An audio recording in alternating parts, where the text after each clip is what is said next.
is 65,000 with rice. Dito po sa, yung isa naman po is 30,000. Bali, additional 10,000 lang po sa kanin po.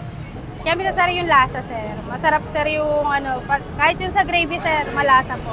Hindi nila, sir, malilimutan yung sarap ng manok ko. Yun lang. Ano naman po yung karaniwang feedback ng mga customer na natikman yung manok nyo? Masarap, sir. Halos araw-araw, sir. Puro, lagi nila sinasabi, halos araw-araw ulam nila, puro manok na lang daw. Pero hindi nagsasawa.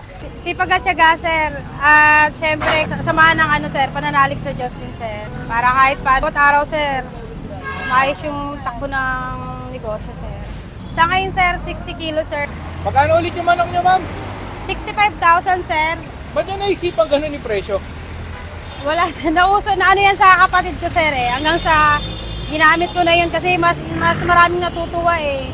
Kaya ginawa ko, ginamit ko na yung gano'n na may 1,000. Okay, thank you.